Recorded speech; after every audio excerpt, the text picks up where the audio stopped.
آپ کے اس اجلاس کے مقرر محمد نعمان متعلم مدرسہ احیاء العلوم گورا چوکی کو آواز دیتا ہوں کہ وہ آئیں اور اپنی ناصحانہ بیان سے ہم سامعین کو مستفیض فرمائیں۔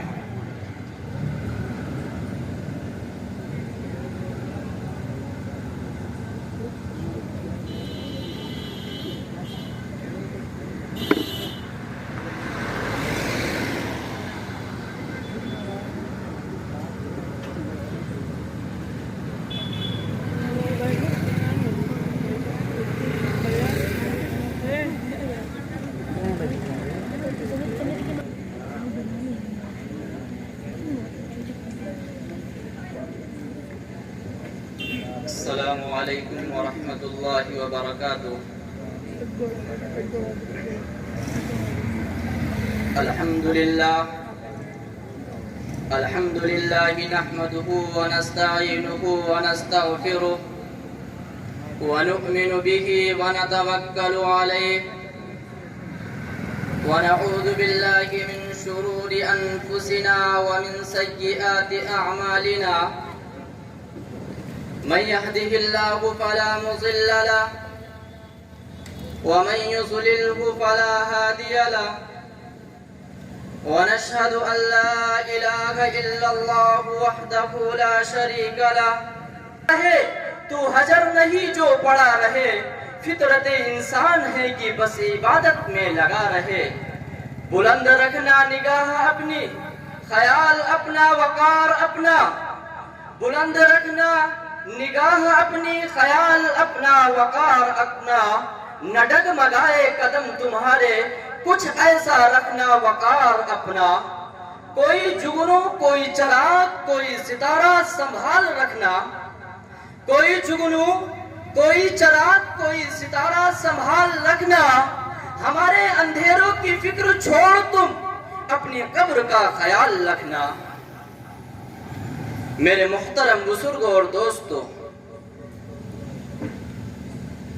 اللہ رب العزت نے اس کائنات کو اور کائنات میں سے ہر ایک چیز کو، چاہے وہ زمین ہو یا آسمان، چاہے وہ چاند سورج ہو یا ستارے، چاہے وہ جنگل ہو یا آبادیاں، حدیث قدسی ہے کہ اللہ رب العزت ارشاد فرماتے ہیں کہ ان الدنیا خلقت لکم وانکم خلقتم للآخرہ، کہ ہم نے اس کائنات کو اور کائنات میں سے ہر ایک چیز کو انسان کے لیے پیدا کیا ہے، اور انسان کو صرف اور صرف اپنی عبادت اور بندگی کے لیے پیدا کیا ہے۔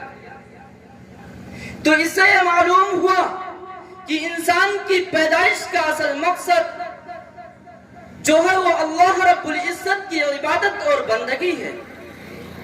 تو پھر ہمیں یہ معلوم کرنا چاہیے کہ عبادت کسے کہتے ہیں، عبادت کے مفہوم اور معنی کیا ہے، عبادت کس طرح کی جائے، عبادت کس کی جائے، عبادت نہ کرنے سے کیا نقصانات ہیں اور کرنے سے کیا فوائد ہیں۔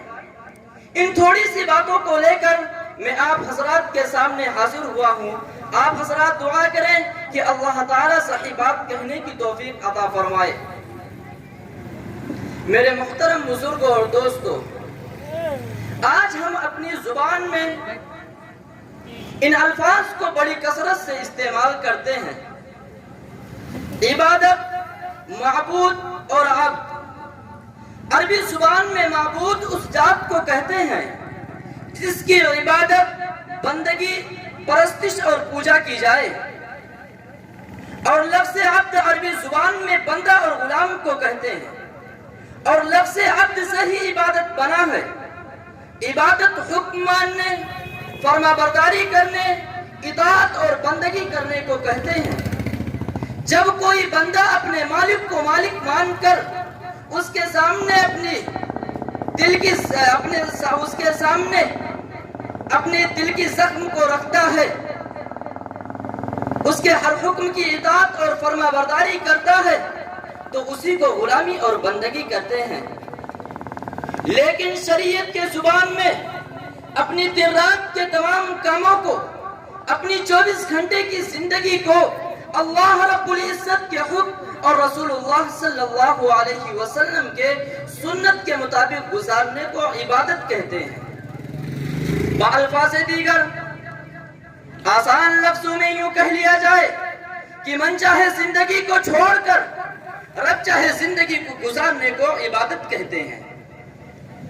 میرے محترم بزرگوں اور دوستوں، اہل اسلام یعنی مسلمانوں اور دوسرے مذہب کے لوگوں میں عبادت کے مفہوم اور معنی میں زمین و آسمان کا فرق ہے۔ بعض مذہب کے نزدیک انسان دنیا اور مافیہ کے ساتھ رہ کر عبادت کر ہی نہیں سکتا۔ ان کے نزدیک انسان دنیا سے الگ تھلگ رہ کر ہی عبادت کر سکتا ہے، جنگلوں بیابانوں اور پہاڑوں کے غاروں میں بیٹھ کر ہی عبادت کر سکتا ہے۔ کسی کے نزدیک کسی جنگل میں، کسی پہاڑ پر، کسی دیوی دیوتا کے سامنے معصوم بچوں کو بھیٹ چڑھا کر عبادت ہو سکتی ہے۔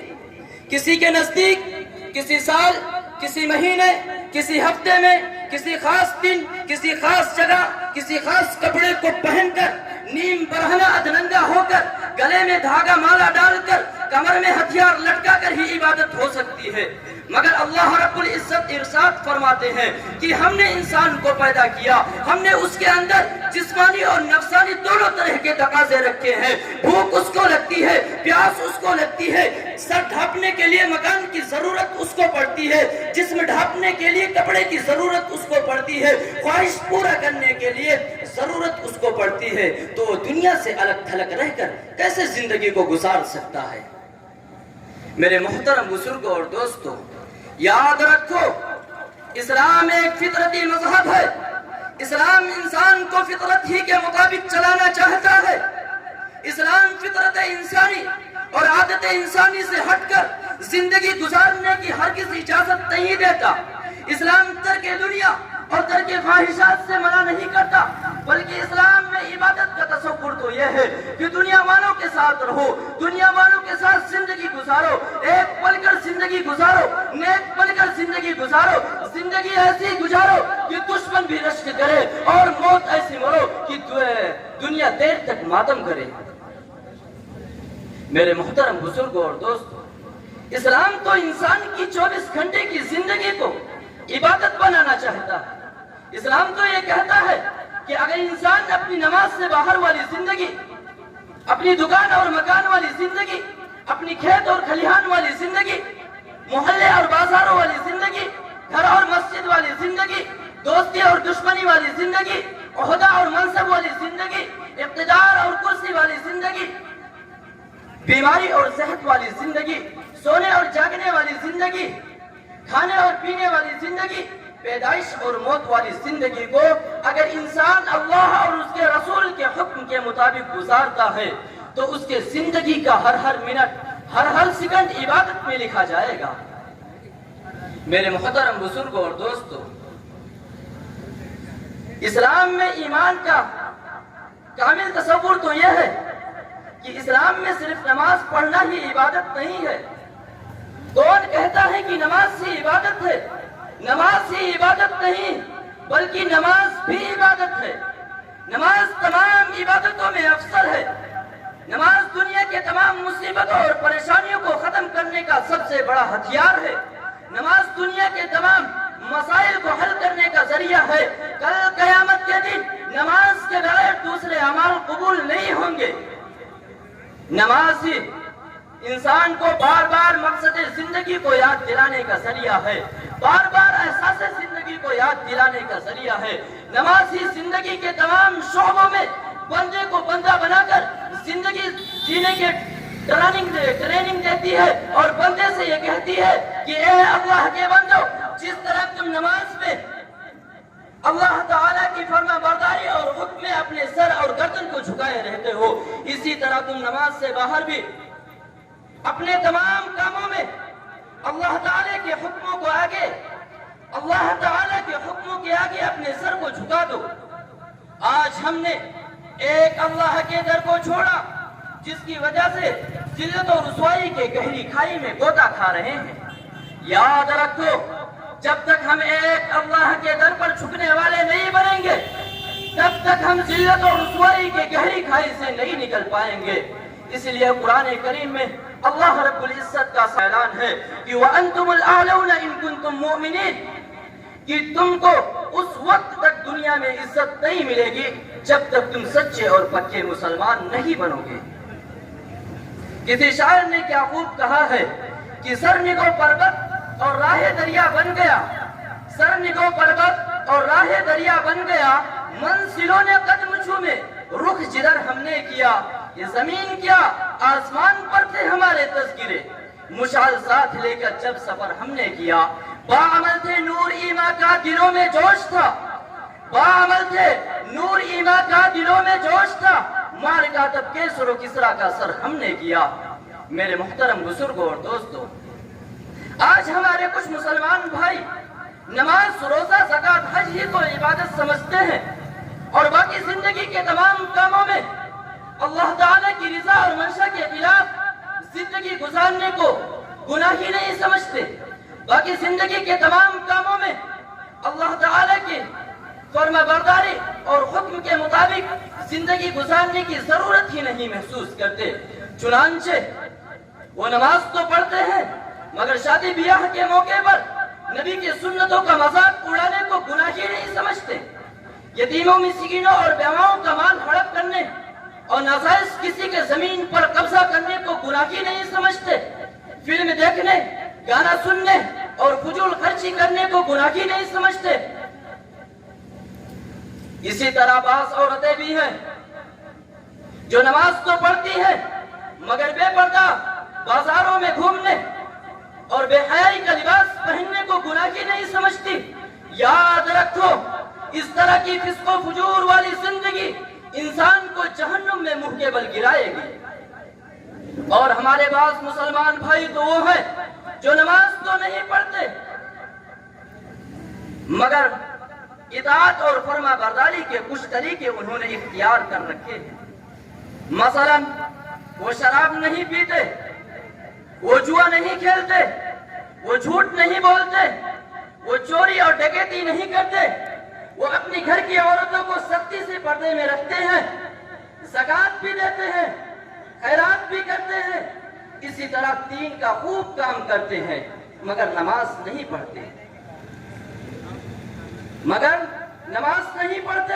اسی طرح بعض عورتیں بھی ہیں جو خوب پردے میں رہتی ہیں، شوہر کی اطاعت کرتی ہیں، شوہر کی امانت اور عزت کی حفاظت کرتی ہیں مگر وہ نماز نہیں پڑھتی۔ ان دونوں باتوں کو آپ ایک مثال سے سمجھیے۔ آپ نے بس ڈپو تو دیکھا ہوگا، اس میں ہر ڈرائیور کے لیے ضروری ہوتا ہے کہ پہلے رجسٹر پر دستخط کرے پھر گاڑی کو روڈ پر لے کے آئے۔ اب اگر کوئی ڈرائیور رجسٹر پر دستخط تو کرتا ہے مگر گاڑی کو روڈ پر لانے کے بجائے وہاں بیٹھ کر باتوں میں، گپ شپ میں، جوا کھیلنے میں، فلم دیکھنے میں، گانا سننے میں اپنے وقت کو ضائع کرتا ہے، اپنے وقت کو گزارتا ہے، تو حکومت اس ڈرائیور کے اوپر نوٹس جاری کرتی ہے۔ اور ایک ڈرائیور وہ ہے جو دستخط تو نہیں کرتا مگر دن بھر ڈیوٹی انجام دیتا ہے، حکومت اس ڈرائیور کے خلاف بھی نوٹس جاری کرتی ہے، حکومت اس ڈرائیور کے اوپر بھی نوٹس جاری کرتی ہے۔ لیکن آج ہمارے ہم مسلمانوں کا یہی حال ہو گیا ہے، یا تو ہم دستخط نہیں کرتے یعنی نماز نہیں پڑھتے مگر دن بھر دوسرے نیک کام انجام دیتے رہتے ہیں، یا تو ہم دستخط تو کرتے ہیں مگر ڈیوٹی انجام نہیں دیتے، یعنی نماز تو پڑھتے ہیں مگر نماز سے باہر والی زندگی کو اللہ تعالیٰ کی فرما برداری اور اطاعت کے حکم سے نہیں گزارتے اور اللہ تعالیٰ کی فرما برداری اور حکم کے مطابق نہیں گزارتے۔ ایسے لوگوں کو اللہ رب العزت مخاطب کر کے فرماتے ہیں کہ یا ایھا الذین آمنوا ادخلوا فی السلم کافہ، کہ اے اسلام والو، اے ایمان والو پورے پورے اسلام میں داخل ہو جاؤ۔ نماز، روزہ، زکوٰۃ، حج، صرف یہ 4 ستون ہے، اور صرف 4 ستونوں سے کسی گھر کا نام نہیں دیا جاتا جب تک کہ ان 4 ستونوں پر مکمل احکام خدا بندی اور مکمل طریقے رسول اللہ صلی اللہ علیہ وسلم کی چھت نہیں ڈالی جائے گی، تب تک وہ گھر نہیں کہلایا جائے گا، گھر نہیں کہلایا جائے گا۔ اسلام کے ستون کیا ہے؟ اسلام کے ستون 4 ہیں: نماز، روزہ، زکوٰۃ اور حج۔ اسلام کے چھت کیا ہے؟ اسلام کے چھت ہے عبادات، معاملات، اخلاقیات اور معاشرت۔ اگر نماز، روزہ، زکوٰۃ، حج یہ عبادت ہوتے تو اللہ رب العزت قرآن کریم میں اپنے تمام احکام پر عمل کرنے کی تاکید اور وعیدیں کیوں بیان فرماتے؟ چنانچہ ارشاد خدا بندی ہے کہ وَالْعَصْرِ إِنَّ الْإِنسَانَ لَفِي خُسْرٍ إِلَّا الَّذِينَ آمَنُوا وَعَمِلُوا الصَّالِحَاتِ وَتَوَاصَوْا بِالْحَقِّ وَتَوَاصَوْا بِالصَّبْرِ، کہ اسلام نام ہے ایمان اور اعمال صالحہ کا، کل جنت کی خوشخبری انہی 2 چیزوں پر ہی دی جائے گی۔ اللہ رب العزت ہم سب کو اسلام پر عمل کرنے کی توفیق عطا فرمائے۔ وآخر الدعوانا الحمدللہ رب العالمین۔ اللہ کا فرمان علم نشرح لک صدرک، منصوب ہے جس سے ورفعنا لک ذکرک، کہ جو ذات کا قرآن میں بھی ذکر جنی ہے، وہ میرا نبی میرا نبی میرا نبی ہے، وہ میرا نبی میرا نبی میرا نبی ہے۔ ایک شعر اور پیش کرتا ہوں، سماعت فرمائیں۔ کہ سوئے ہوئے سیروں کو بیدار نہیں کرنا، سوئے ہوئے سیروں کو بیدار نہیں کرنا، وہ جاگ اٹھے جس دن کوہرام مچا دیں گے، خاموش اگر ہم ہیں، خاموش اگر ہم ہیں، مت چھیڑ ہمیں ظالم، ورنہ تیری ہستی کو مٹی میں ملا دیں گے۔ السلام علیکم۔ وہ مشکلوں کو بھی مشکل میں ڈال دیتا ہے، وہ مشکلوں کو بھی مشکل میں ڈال دیتا ہے، جو ڈوبتا ہوا سورج نکال دیتا ہے، جو ڈوبتا ہوا سورج نکال دیتا ہے۔ یہ میری ماں نے بتایا تھا ہم کو بچپن میں، نبی کا ذکر ہو تو مصیبت کو ٹال دیتا ہے۔ ہم سب نبی پاک علیہ السلام پر ایک بار درود پاک پڑھیں صلی اللہ علیہ وسلم۔ میرے بھائیوں، اللہ رب العزت نے اپنی ذات کے بعد اور اپنے نام کے بعد اگر کسی کو مقام و مرتبہ عطا کیا گیا، اس زمین کے اندر اور آسمان کے اوپر اور دریاؤں کے اندر، قرآن کے اندر، یہاں تک کہ پیڑ کے پتوں کے اوپر بھی اگر اللہ کا نام ہے تو ذات محمد کا بھی نام پایا جاتا ہے۔ محمد رسول اللہ صلی اللہ علیہ وسلم نے ان کی سر مبارک کو، یعنی حضرت سعد اسود رضی اللہ تعالیٰ عنہ کے سر مبارک کو اپنی گود میں رکھا، اور ان کا نیزہ، تلوار، جنگی سامان وغیرہ ان کی بیوی کے پاس بھیج دیا، اور ان کی سسرال والوں کو کہلا بھیجا کہ تمہاری بیٹی سے زیادہ خوبصورت آخرت کے اندر اللہ رب العزت نے لڑکیوں سے حضرت سعد اسود رضی اللہ تعالیٰ عنہ کی شادی کر دی ہے۔ اللہ اکبر! یہ حضرت سعد اسود رضی اللہ تعالیٰ عنہ کا مقام ہے۔ میرے عزیز دوستو، اس واقعے سے ہمیں عبرت لینا چاہیے کہ اللہ کی محبت کا مدار نبی کی اتباع پر ہے۔ جس کے دل کے اندر نبی کی اتباع نہیں ہے، اس کے دل کے اندر اللہ کی محبت حقیقی نہیں ہو سکتی۔ آج اگر ہم نے اپنے بچوں کے سامنے، اپنی بیٹیوں کے سامنے تعلیمات رسول کو رکھا، سیرت بنت رسول کا سبق پڑھایا اور ان کے سامنے نبی کی بیٹیوں کی زندگی رکھی، خدا کی قسم کھا کر کے کہتا ہوں، رب کعبہ کی قسم کھا کر کے کہتا ہوں، وہ لڑکی کبھی بھی سونے اور شادی کے چمک پر، وہ لڑکی کبھی بھی دنیا کے چند ٹکوں اور دنیا کے چند معمولی دولت کے لالچ میں آ کر کے کبھی بھی وہ لڑکی اپنی عزت، اپنی عفت، اپنی عصمت اور اپنی آبرو اور اپنی ضمیر اور اپنے ایمان اور اپنی غیرت کا سودا کبھی نہیں کر سکتی۔ نہیں تو پھر یہی ہوگا، اور اگر ہم نے لاپرواہی کی اور کانوینٹ کے اندر چھوڑ دیا، وہاں جا کر کے کسی کافر کو اپنا بوائے فرینڈ بناتی ہے، پی ایف بناتی ہے، اس کے ساتھ رنگلیاں بناتی ہے، پھر کیا ہوتا ہے؟ وہ لڑکی کافرہ ہو جاتی ہے، یہودیہ ہو جاتی ہے، نصرانیہ ہو جاتی ہے، تم چلاتے پھرتے ہو۔ یاد رکھو، میری بات کو سن لینا، مولوی تمہارے غلام نہیں ہے، یہ آ کر کے بول کے چلے جائیں گے، ایک وقت آئے گا تمہیں چلانے والا، تمہیں سمجھانے والا کوئی نہیں ہوگا، مسجد کے دروازے پر ناک رگڑ رگڑ کر مر جاؤ گے، تمہیں سمجھانے کے لیے کوئی نہیں آئے گا۔ وہ لڑکی کسی کافرہ سے سیٹ ہو جاتی ہے، کسی مشرک سے سیٹ ہو جاتی ہے، پھر کیا ہوتا ہے؟ آ کر کے مولویوں سے کہتے ہو، مولویوں کوئی تعویذ دے دو، میری بیٹی بگڑ گئی ہے، میری بیٹی بھاگ گئی ہے، میری بیٹی یہودیہ ہو گئی ہے، میری بیٹی نصرانیہ ہو گئی۔ خدا کی قسم کھا کر کے کہتا ہوں، تم تعویذ ہی نہیں، پورے مولوی کا گروپ گلے میں لٹکا ڈالو، تمہارا بھلا ہونے والا نہیں ہے۔ سارے دروں کو چھوڑ کے ایک در پہ پڑھ کے دیکھ، پانی ضرور نکلے گا، ایڑی رگڑ کے دیکھ، سارے دروں کو چھوڑ کے ایک در پہ پڑھ کے دیکھ، پانی ضرور نکلے گا، ایڑی رگڑ کے دیکھ، کوئی پھول ہے وہ نہ مٹا پائے گا تجھے، غافل میرے نبی کا تو دامن پکڑ کے دیکھ۔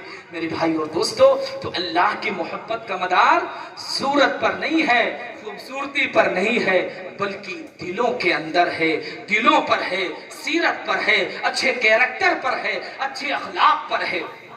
دوسرا واقعہ حضرت بلال رضی اللہ تعالی عنہ کا ہے۔ جب اللہ کے نبی علیہ السلام کی وفات ہو گئی تو حضرات صحابہ کرام رضوان اللہ تعالی علیہ مجمعین دین کو پھیلانے کی غرض سے پوری دنیا کے اندر ادھر ادھر منتقل ہو گئے ہیں، شام، بصرہ، ملک وغیرہ، مصر کے اندر، اور حضرت بلال رضی اللہ تعالی عنہ ملک شام کی طرف روانہ ہونے لگے تو حضرت ابو بکر صدیق رضی اللہ تعالی عنہ نے فرمایا کہ حضرت بلال تم مجھے چھوڑ کر کے مت جاؤ، تم یہیں مقیم رہ کر کے اذان دو۔ تو حضرت ابو بکر صدیق رضی اللہ تعالی عنہ کے کہنے پر حضرت بلال رضی اللہ تعالی عنہ مدینہ المنورہ کے اندر مقیم رہ کر کے اذان دیتے تھے۔ جب حضرت ابو بکر صدیق رضی اللہ تعالی عنہ کی بھی وفات ہو گئی تو حضرت بلال رضی اللہ تعالی عنہ پھر ملک شام کی طرف روانہ ہونے لگے۔ تو حضرت عمر فاروق رضی اللہ تعالی عنہ نے کہا حضرت بلال سے کہ آپ یہیں رہ کر کے اذان دیتے رہیں۔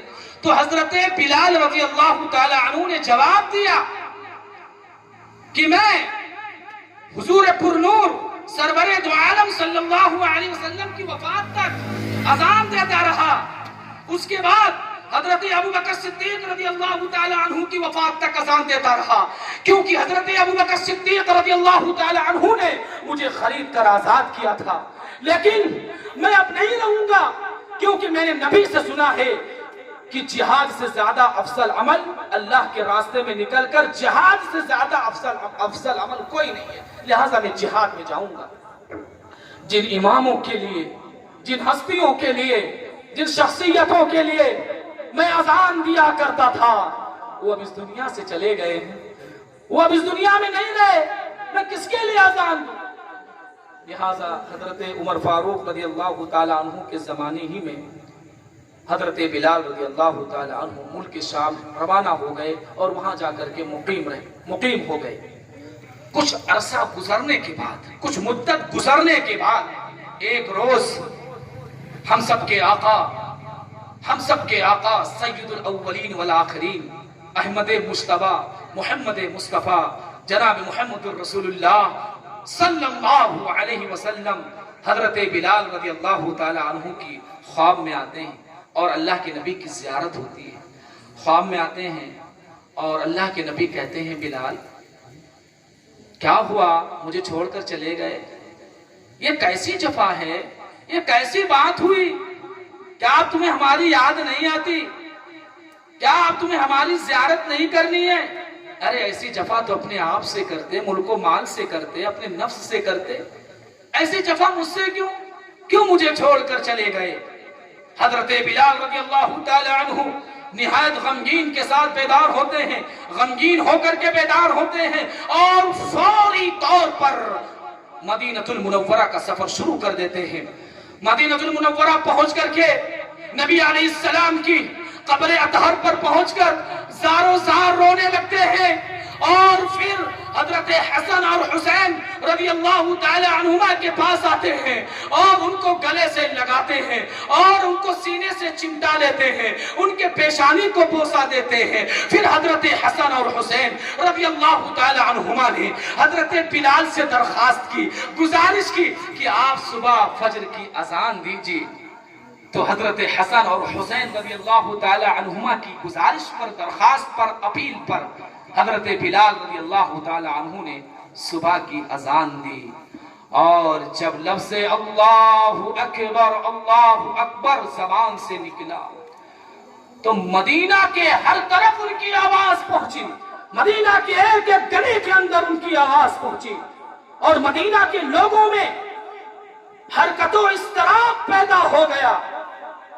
اور جب اشہد ان لا الہ الا اللہ کہا تو حرکت و اضطراب میں اور اضافہ ہو گیا, اور جب اشہد ان محمد رسول اللہ زبان سے نکالی اس کے بعد ایک عجیب و غریب شور برپا ہوا, عورتیں چادروں میں لپٹ کر باہر نکل پڑی, لوگوں کو ہوش و حواس باقی نہ رہے کہ ان کو حضور صلی اللہ علیہ وسلم کے زمانے کی ساری باتیں یاد آ گئی. تو حضرت بلال رضی اللہ تعالی عنہ نے اپنی اذان کی آواز سے نبی کے زمانے کی ساری بھولی ہوئی باتوں کو اور یادوں کو تازہ کرا دیا. فرماتے ہیں کہ مدینے کے لوگوں کو, مردوں کو اور عورتوں کو اس دن سے زیادہ روتے ہوئے کبھی نہیں دیکھا. یہ بے چینی, یہ اضطرابی جو حضرات صحابہ کرام کے درمیان میں پیدا ہوئی تھی, یہ اس بات کی دلیل ہے کہ صحابہ کرام کے دلوں کے اندر حضور پرنور صلی اللہ علیہ وسلم کی ذات اقدس کے ساتھ کیا پریم, کیا عشق, کیا پیار اور کیا محبت تھی. اور اللہ تبارک و تعالی نے حضرت بلال رضی اللہ تعالی عنہ کی اذان کی آواز میں جو کشش اور جو روحانیت پیدا کر رکھی تھی وہ کسی کی آواز میں نہیں پیدا کی تھی. رہ گئی رسم اذا, روح بلالی نہ رہی, فلسفہ رہ گیا, تلقین خزالی نہ رہی. اس چیز کو ذہن میں رکھنا کہ اللہ سے محبت کا مدار صورت پر نہیں ہے بلکہ سیرت پر ہے. تیسرا واقعہ شمائل ترمذی کے اندر حضرت ظاہر ابن حزام اشجعی رضی اللہ تعالی عنہ کا بھی واقعہ عجیب و غریب انداز سے نقل کیا گیا ہے. یہ دیہات کے رہنے والے تھے اور جب اللہ کے نبی کے پاس آتے تھے تو دیہاتی تحفے لایا کرتے تھے, سبزی ترکاری وغیرہ جو ان کو میسر ہوتا تھا دیہات میں وہ اللہ کے نبی علیہ السلام کے پاس لایا کرتے تھے اور اللہ کے رسول صلی اللہ علیہ وسلم ان کے تحفے کو بہت خوشی کے ساتھ اور مسرت اور فرحت کے ساتھ قبول کیا کرتے تھے. اور جب وہ واپس جانے لگتے تو اللہ کے نبی صلی اللہ علیہ وسلم بھی ان کو کچھ تحفے دیا کرتے تھے. ایک مرتبہ کی بات ہے کہ مدینہ المنورہ کے بازار کے اندر کچھ چیزیں فروخت کر رہے تھے. اللہ کے نبی صلی اللہ علیہ وسلم پیچھے سے آ کر کے چپکے سے ان کی آنکھوں کو بند کر لیا. اب ان کو معلوم نہیں ہے کہ پیچھے کون ہے. جیسے بچپن میں بچے مذاق کرتے ہیں, دوست کے آنکھوں کو پیچھے سے آ کر کے بند کر لیتے ہیں, پھر کہتا ہے کہ بتاؤ میں کون ہوں. اسی طریقے سے اللہ کے نبی صلی اللہ علیہ وسلم نے ان کی آنکھوں کو بند کر لیا. اب ان کو تو معلوم نہیں کہ پیچھے کون ہے. یہ زور زور سے شور مچانے لگے کہ مجھے چھوڑو, کون ہے پیچھے. لیکن کنکھیوں سے اللہ کے نبی علیہ السلام کو دیکھ لیا. اب بجائے چھوڑ دو کہنے کے، اپنی پشت کو، پیٹھ کو نبی علیہ السلام کے سینے سے چپکا دیا کہ میرے بدن کا اور میرے پشت کا نبی علیہ السلام کے بدن سے ٹچ ہو جانا اور چھو جانا خیر و برکت ہے. اس کے بعد اللہ کے نبی صلی اللہ علیہ وسلم نے فرمایا کہ کون ہے جو اس غلام کو خریدے گا؟ کہنے لگے یا رسول اللہ میں تو بدصورت ہوں، کالا کلوٹا ہوں، مجھے بیچ کر کے آپ کو بہت زیادہ پیسہ نہیں ملے گا، میں تو بہت کم قیمت ہوں، کم سستے میں مجھے بیچا جائے گا، مجھے بیچ کر کے آپ کو کیا پیسہ ملنے والا ہے؟ اللہ کے نبی علیہ السلام نے فرمایا کہ آپ اللہ کے یہاں کم قیمت اور سستے نہیں ہیں، بلکہ آپ کا مقام اللہ تبارک و تعالیٰ کے یہاں بہت بڑا ہے.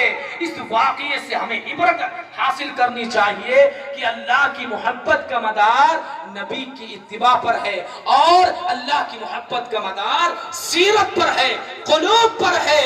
تو جس نے تقوی کا راستہ اختیار کر لیا، تقوی کا اعلیٰ مقام حاصل کر لیا، اچھے اخلاق کا، اچھے کردار کا، اچھے کیریکٹر کا اور اچھے اخلاق کا اعلیٰ مقام حاصل کر لیا، اس نے حب خدا اور حب رسول کا بھی اعلیٰ مقام حاصل کر لیا. نعرہ تکبیر، تو میرے بھائی اور دوستو، نعرہ تکبیر، اللہ اکبر. مفتی عبد الرحمان صاحب.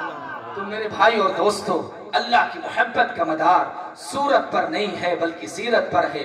آج کا مسلمان بھی دعویٰ کرتا ہے کہ ہم کو اللہ اور اس کے رسول سے محبت ہے، لیکن ایک بات یاد رکھیں، ہر دعوے سے پہلے دلیل کی ضرورت ہوتی ہے.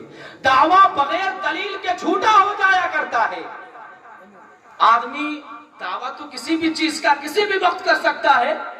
مثلا ایک بیٹا ہے جو اپنے باپ کے متعلق یہ کہتا ہے کہ مجھے اپنے ابا سے، اپنے ڈیڈی سے، اپنے پتا سے بڑی محبت ہے، بڑی پریم ہے، بڑا پیار کرتا ہوں، بڑی محبت کرتا ہوں اپنے والد محترم سے، اور اتنا محبت کرتا ہوں جس کا کوئی حساب نہیں ہے، بے انتہا اور بے شمار محبت کرتا ہوں. لیکن اس کا باپ معذور ہے، کمزور ہے، چارپائی پر لیٹا ہوا ہے. اب وہ اپنے بیٹے سے کہتا ہے کہ بیٹا مجھے پیاس لگ رہی ہے، مجھے ایک گلاس پانی پلا دو. اب یہ بیٹا باپ کے سامنے ادباً ہاتھ باندھ کر کے کھڑے ہو کر کے کہتا ہے کہ ابا جان آپ سے مجھے بے حد محبت ہے، بہت پیار کرتا ہوں، بڑی محبت کرتا ہوں، دن رات آپ کی یادیں ستاتی ہیں، ابا آپ کے بغیر میرا ایک پل گزرتا نہیں ہے، ابا میں آپ سے بے انتہا محبت کرتا ہوں، لیکن آپ کو پانی نہیں پلاؤں گا. دنیا کا کوئی بھی انسان اس بیٹے کے متعلق یہ نہیں کہے گا کہ اس کو باپ سے محبت ہے، بلکہ اس کی محبت کا دعویٰ اور دلیل تو یہ تھی کہ یہ باپ کے مطابق عمل کرتا، باپ کے کہنے پر عمل کرتا اور باپ کو خوش کر دیتا اور باپ کو لا کر کے پانی پیش کر دیتا. اسی طرح راستے میں چلتی ہوئی کچھ عورتوں کو ایک آدمی دیکھتا ہے، کچھ عورتوں کو دیکھتا ہے اور اس میں سے کوئی عورت اسے پسند آ گئی کہ رائٹ والی میری ہے، لیفٹ والی میری ہے، بیچ والی میری ہے. یہ اس کا ایک دعویٰ ہے. لیکن یاد رکھو، یہ تو آپ نے کہہ دیا کہ وہ میری بیوی ہے، وہ میری منگیتر ہے، وہ میری پتنی ہے. یہ تو آپ نے کہہ دیا اور چوائس بھی کر لیا، پسند بھی کر لیا، انتخاب بھی کر لیا. جھگڑے بھی ہونے لگتے، وہ کہتا نہیں میری ہے.